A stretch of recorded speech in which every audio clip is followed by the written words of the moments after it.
guys! Welcome back to my channel. Kamusta po kayong lahat? I hope everyone is doing fine and well.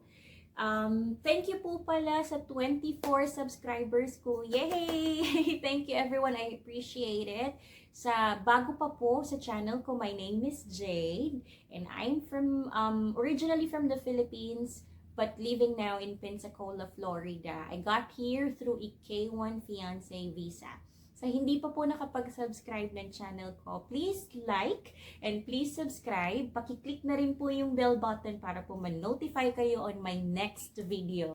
Rin pala, I went ahead and booked for the medical sa St. Luke's. Ang nabayaran ko back then was 18,540. Hindi ko po alam kung yan pa rin yung fee nila or nag-increase na po sila. This is K1 visa po ha. Yung nakuha ko naman po na appointment date sa medical was February 1 and 2. Back then, hindi ko alam na makukuha pala diretsyo yung medical result ninyo. Pag okay, if everything was fine, makukuha mo on your second day ng medical. So, pinaano ko na lang kasi may mga sputum, may naririnig akong sputum ganyan. Tapos, it takes about a few weeks or month pa daw. So, nag-decide kami ni husband na kunin yung February na date for my medical. So, we booked February 1 and 2 for my medical. Now, after medical, na-approve po ako. Luckily, na-approve po ako. Everything went smooth. February 1 and February 2, normal po lahat. Everything was fine. Na-receive ko po yung medical result ko by February 2 and bumalik na po ako sa province. Lumipad po ako diretso sa province. So, March 2 was my interview date sa US Embassy, Manila. 4 a.m., nandun na po ako, nakapila na po ako sa labas. Nasa siguro ako, 15 to 20 people na nasa linya. Between 15 to 20 people po. Pinapasok kami by 6 a.m. And then, isa po ako sa mga nauna po sa mga konsul doon. Unfortunately, na-refuse 221G ako. It's not a bad thing. Approved na sana ako, but then may missing lang na document ako that I have to submit to them. Sa kanila, saka sila magdedesisyon or sa kanila ako i-approve. That's what the consular officer said or the immigration officer said. So March 2 na 221G ako because of my NBI clearance. May AKA kasi ako and then yung AKA ko nag-hit, hindi ko nakuha back then. So sabi nila na isubmit ko daw through LBC drop-off yung documents na kulang ko. So I got my documents, I got my NBI clearance with the AKA name kasi may annotation pala yung name ko or yung birth certificate ko kasi nagpaayos ako ng middle name and then yung gender ko pinaayos ko. So, I have annotation on the side of my birth certificate and on the bottom po of my birth certificate.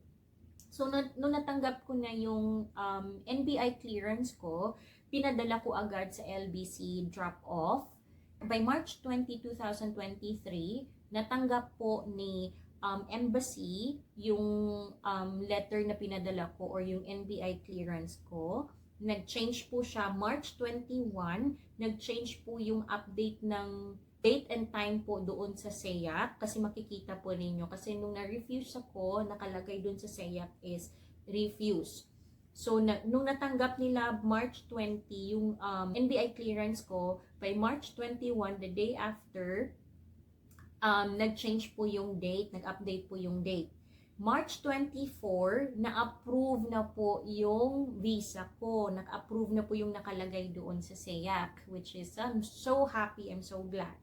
Now, March 27 was the issuance of my visa. Yan din po yung day na pinadala nila kay LBC yung yellow packet ko together with my passport and my visa. And then, nag-email po si LBC sa akin na nasa kanila na daw po yung packet ko and then with the details and then the reference number or tracking number po para ma-track ko kung saan na yung visa ko. March 31 po, visa on hand na ako.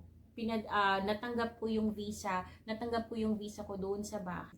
LBC asked for an ID po for verification. April 20 naman, natagalan ako back then online kasi pwedeng mag-online, pwedeng mag-walk-in.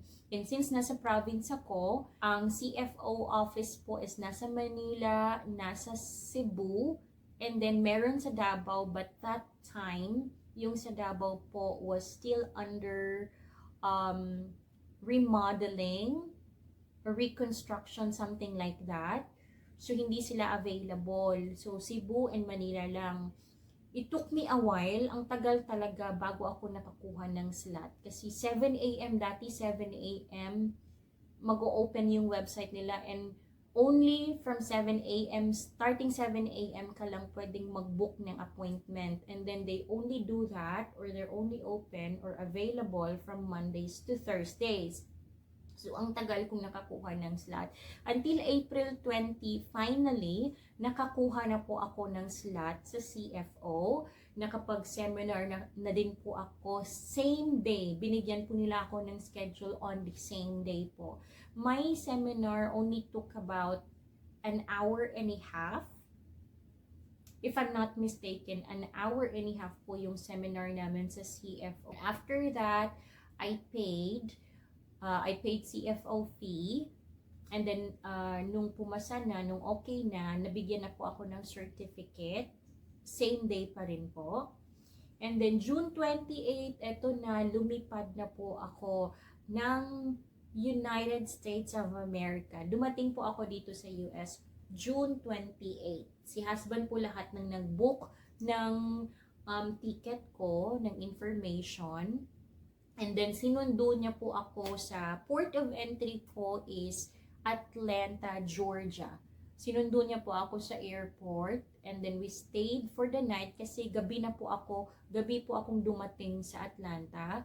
We stayed for the night and then we drove to Pensacola. Atlanta to Pensacola is about 5 hours drive. So, kinabukasan po nung pagdating ko sa US, nag-drive kami and umuwi kami dito sa bahay na namin. So, that's it guys. That's my DIY timeline processes po ng K1 Fiancé visa ko.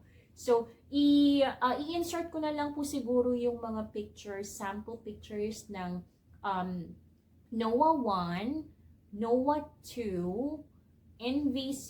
Nagap din po pala ako ng eligibility letter from the embassy, pero super late na nang dumating. I-insert ko na lang po siguro sa dulo ng video para po makita ninyo yung mga sample letters kung ano yung natatanggap. Pero may iba po daw na hindi sila nakakatanggap ng eligibility letter. So anyway, I hope na makakuha kayo ng idea sa mga processes po na madadaanan ninyo kung saan na po kayo. I hope this video helps you a lot. And if you have any questions, if you have any suggestions, please comment down below. On my next video po pala, we will talk about the adjustment of status naman. Right now, processing my adjustment of status. And I'm still pending pa po yung adjustment of status ko.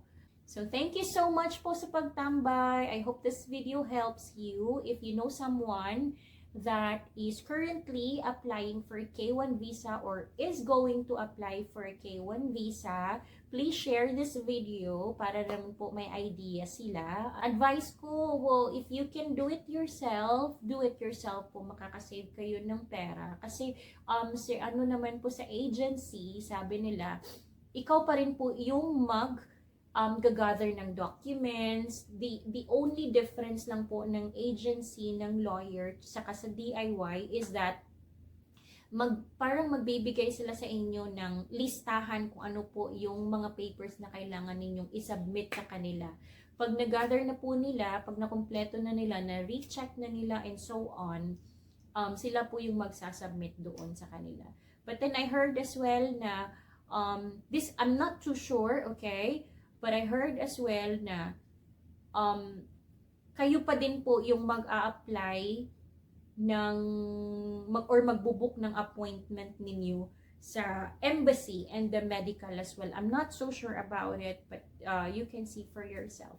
And this information po that I shared with you, Meron din po ito sa website mismo ng USCIS at saka sa embassy or US travel docs. Makikita po ninyo yung mga requirements lahat po doon. So, thank you so much guys. Thank you sa pagtambay ninyo. Please like and please subscribe to my channel if you haven't subscribed yet. Paki-click na rin po yung bell button para po ma-notify kayo on my next upload. See ya everybody! Keep safe!